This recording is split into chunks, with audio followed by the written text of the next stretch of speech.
وجاءت سکرۃ الموت بالحق، اور بالآخر وہ موت کی بے ہوشی کا وقت آن پہنچتا ہے حق کے ساتھ، قطعی ہے، وہ تو آنی ہے، اس لیے کہ اللہ کے منکر تو پیدا ہوئے ہیں، موت کا منکر تو آج تک کوئی پیدا نہیں ہوا، موت کا تو سب کو اقرار ہے۔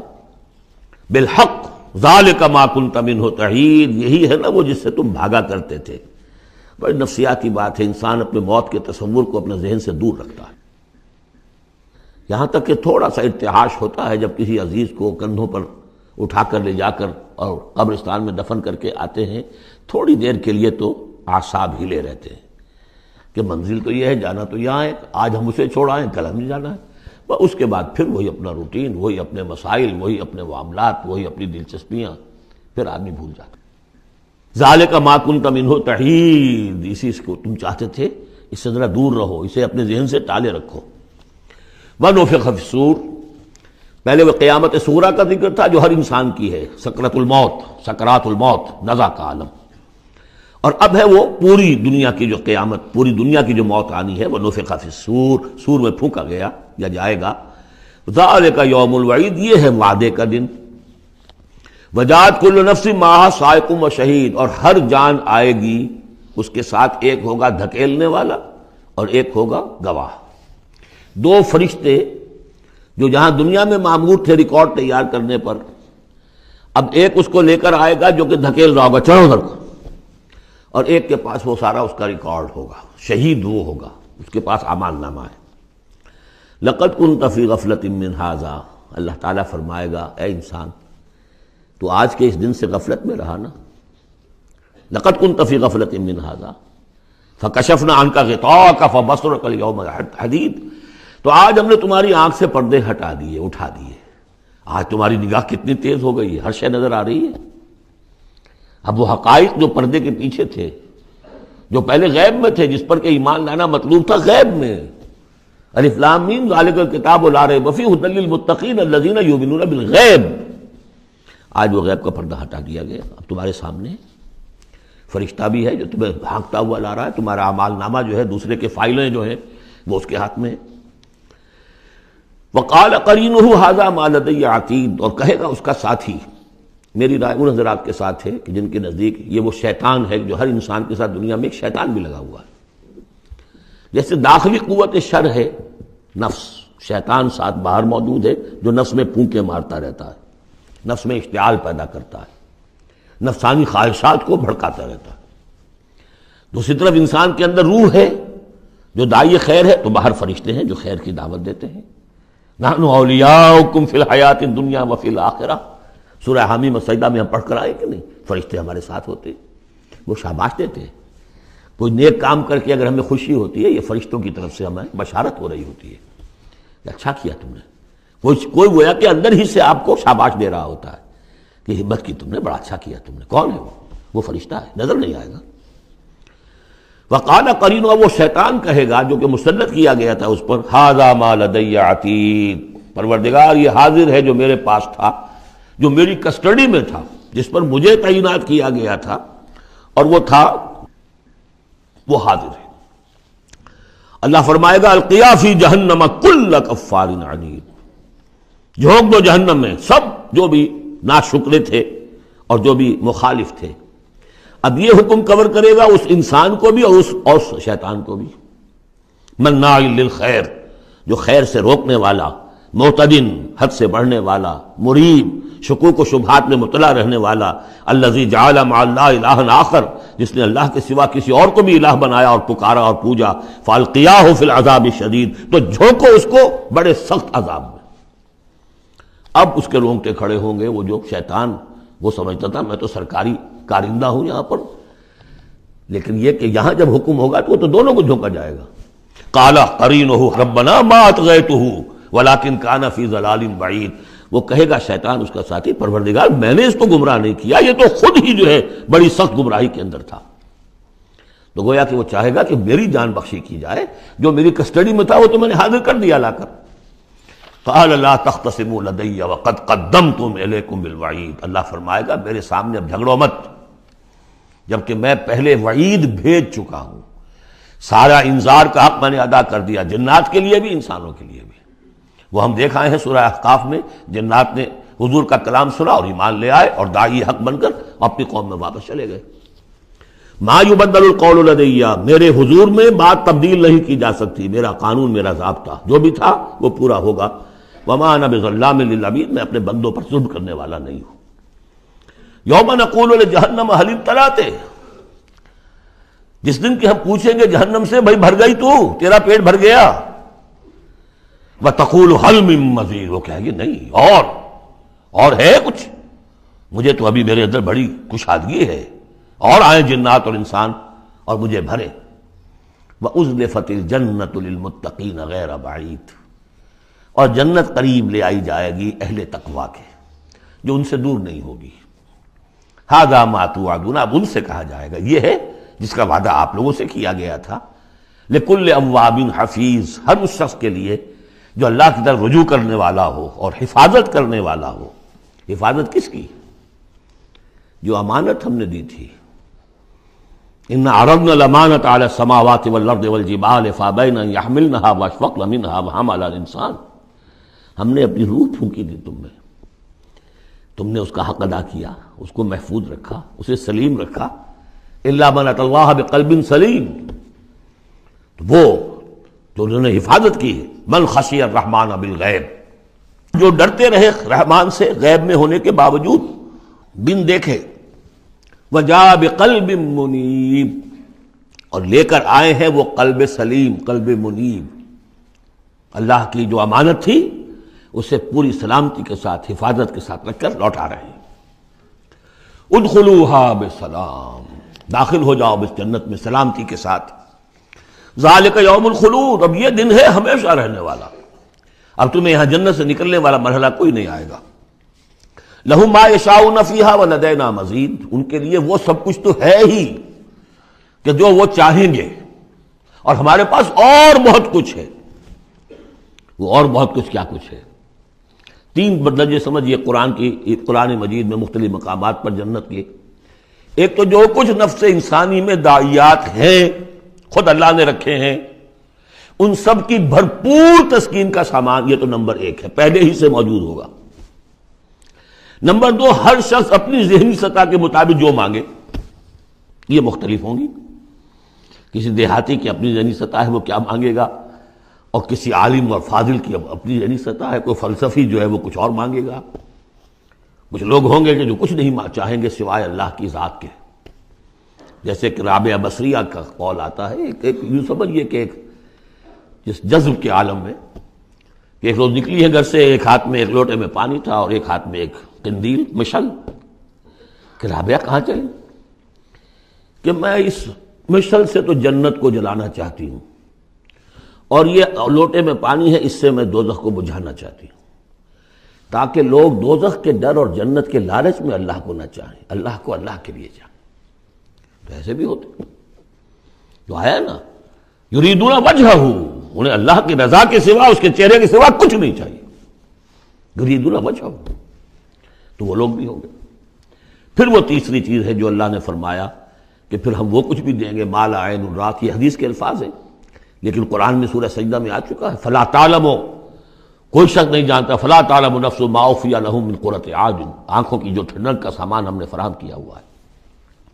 لهم ما یشاؤون فیہا ولدینا مزید، وکم اہلکنا قبلہم من قرن هم اشد منہم بطشا فنقبوا فی البلاد، کتنی ہی قوموں کو ہم نے اس سے پہلے ہلاک کیا ہے جو ان سے کہیں بڑھ کر تھیں اپنی قوت میں، پکڑ میں، اور وہ گھس گئے تھے ملکوں میں، ایک کے بعد دوسرا فتح، دوسرے کے بعد تیسرا فتح، نقب لگاتے چلے گئے ایک ملک کے بعد دوسرے میں۔ حل من محیص، لیکن جب ان پر اللہ کی پکڑ آئی، وہی کہ جو ملک پر ملک فتح کرتے جا رہے تھے، علاقے پر علاقے زیر نگی کرتے جا رہے تھے، پھر ان کو بھاگنے کی کوئی جگہ نہیں ملی۔ ان فی ذلک لذکری لمن کان لہ قلب، یہ بہت بہت اہم مقام ہے قرآن کا۔ اس میں یاد دہانی ہے کس کے لیے؟ دو طرح کے لوگوں کے لیے۔ لمن کان لہ قلب، جس کا دل ہے، دل تو سب کا ہے، لیکن دل سے یہاں مراد کیا ہے؟ دل زندہ، جس میں روح زندہ ہے، سلیم ہے، قلب سلیم ہے۔ مجھے یہ ڈر ہے دل زندہ تو نہ مر جائے، کہ زندگانی تو عبارت ہے تیرے جینے سے، تو جن کا تو قلب بیدار ہے ان کی صورت تو وہ ہو جائے گی کہ جیسے کہ پیٹرول جو ہے وہ آگے بڑھ کر لپک لیتا ہے، دور ہے ابھی دیا سلائی اور اس نے گویا کہ آگے آ کے وہ تو بھڑکنے کو بیتاب ہے، نغمے بیتاب ہے تاروں سے نکلنے کے لیے، ایک ذرا چھیڑ تو دے زخمہ و بغراب حیات۔ تو یہ ہے وہ لوگ جن کا دل زندہ ہے۔ اس کے بارے میں حافظ ابن قیم کی ایک بڑی خوبصورت عبارت ہے کہ بہت سے لوگ وہ ہیں جب قرآن کو پڑھتے ہیں تو ایسے محسوس کرتے ہیں کہ قرآن مصحف میں نہیں لکھا ہوا، ان کے اپنے دل پر لوح قلب پر نقش ہے، وہاں سے پڑھ رہے ہیں۔ اتنی کہ ہم آہنگی ہے، اس طرح کی سمپیتھیٹک وائبریشن ہوتی ہے قرآن کو پڑھتے ہوئے کچھ لوگوں کی، جن کی وہ اندر فطرت جو ہے وہ صحیح ہے، سالم ہے، پرورٹڈ نہیں ہے، مریض نہیں ہے، مردہ نہیں ہے، چاق و چوبند ہے، بیدار ہے، تو وہ تو گویا کہ قرآن کو اپنے قلب سے پڑھ رہے ہوتے، اتنی ہم آہنگی۔ تو جن کا تو یہ دل زندہ ہے ان کو تو کسی زیادہ اور تشویش کی اور تگ و دو کی ضرورت ہی نہیں، جیسے ابو بکر صدیق کو ایک لمحہ بھی نہیں لگا۔ ہاں کچھ لوگوں کے اندر ذرا کچھ پولیوشنز ہوتی ہیں، کچھ پردے پڑے ہوئے ہیں، وقت لگ جاتا ہے، تو ان کے لیے ہے او کا لفظ آیا یہاں پر، لمن کان لہ قلب او القى السمع وهو شہید، یا یہ کہ پھر ذرا کان لگا کر سنے اور اپنے آپ کو حاضر کرے، متوجہ کرے، تو یقیناً پھر اس کے حوالے سے اس کو اس قرآن کے ذریعے سے ہدایت مل جائے گی۔ ایک تو ایسے محسوس کریں گے جیسے دیکھنا تقریر کی لذت کہ جو اس نے کہا میں نے یہ جانا کہ گویا یہی میرے دل میں تھا۔ دوسروں کو ذرا محنت کرنی پڑے گی۔ ہمارا جو منتخب نصاب ہے مطالعہ قرآن حکیم کا، اس میں جو ایمان کی بحث میں دو مقامات اسی کی گویا کہ دو طریقے جو ہیں مختلف اسی کی نمائندگی کے لیے، ایک طریقہ وہ ہے ان فی خلق السماوات والارض واختلاف اللیل والنہار لآیات لأولی الالباب الذین یذکرون اللہ قیاما وقعودا وعلی جنوبہم ویتفکرون فی خلق السماوات والارض، آبزرویشن بھی ہے، غور و فکر بھی ہے، تدبر بھی ہے، اور یہ ذکر کے ساتھ تدبر، ذکر کے ساتھ فکر، یہ دونوں مل کر بات بنتی ہے۔ خالی ذکر سے بات نہیں بنے گی، خالی فکر سے بات نہیں بنے گی، اور بدقسمتی اس امت کی یہی ہو چکی ہے اب کہ یہ دو حلقے علیحدہ ہو گئے۔ مفکرین ہیں تو وہ ذکر کی لذت سے ناآشنا ہے، کتابیں لکھ رہے ہیں، بڑی بڑی تفسیریں، آج کل تو کیا کہہ رہا، کیسی کیسی تفسیریں آ رہی ہیں، ذکر سے ناآشنا۔ دوسری طرف ذاکرین ہیں وہ فکر سے ناآشنا، ان کو غور و فکر، سوچ بچار، دنیا کا مطالعہ اس سے تعلق نہیں، تو گویا کہ گاڑی کے پہیے جدا ہو گئے، گاڑی کیسے چلے اب؟ یہ دونوں ہیں، ان دونوں کے اندر فقر قرآن امتزاج ذکر و فکر، علامہ اقبال کہتا ہے جزب قرآن زیغمی روباہی است، فقر قرآن اصل شہنشاہی است۔ قرآن کے سوا اگر کوئی شعر بھی بن گیا تو کیا ہے، وہ لومڑی کی طرح ہوگا، کچھ نہیں ہوگا۔ اور فقر قرآن اصل شہنشاہی است، جس کو فقر قرآنی مل گیا، شہنشاہ تو وہ ہے۔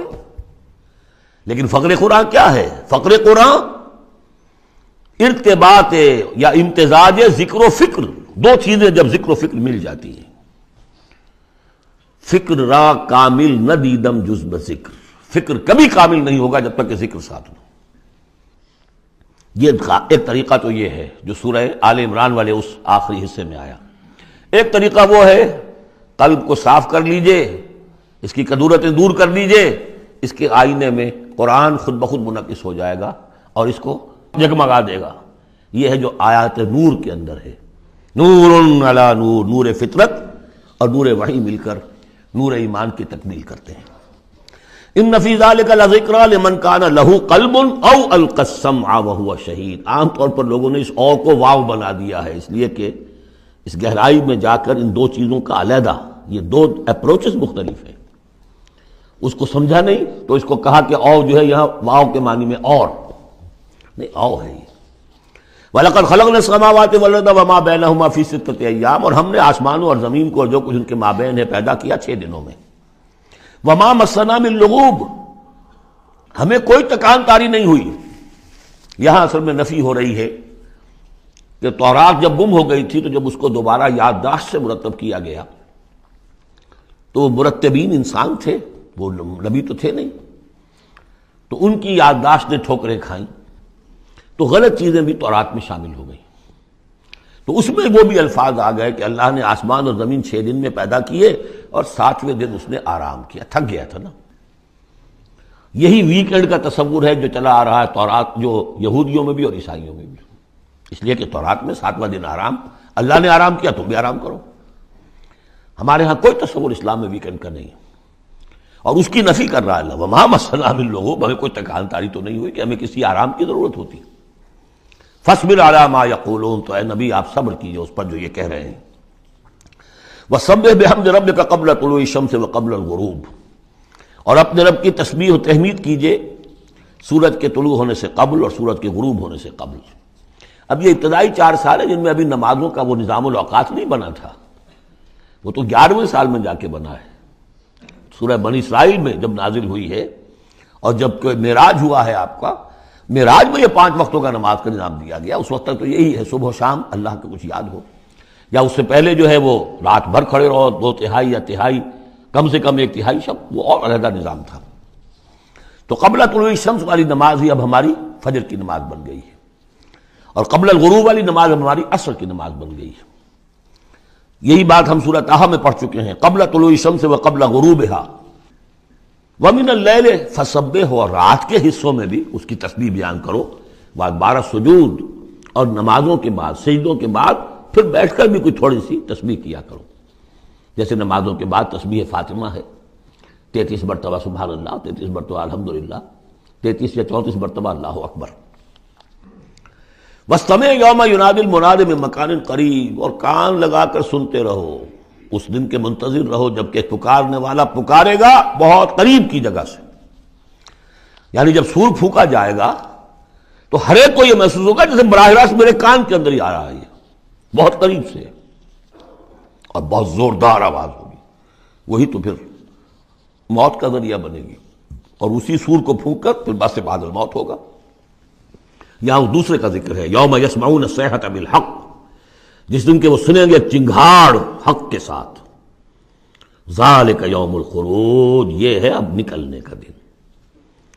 انا نحن نحیی و نمیت، ہم ہی زندہ رکھتے ہیں، ہم ہی موت وارد کرتے ہیں. وإلینا المصیر، جہاں اللہ تعالیٰ اپنی زیادہ جلالت شان کا اظہار کرنا چاہتا ہے وہاں جمع کا صیغہ ہوتا ہے. انا نحن نحیی و نمیت وإلینا المصیر. یوم تشقق الارض عنہم سراعا، جس روز کی زمین پھٹے گی اور یہ اس میں تیزی سے نکلیں گے اس میں سے باہر.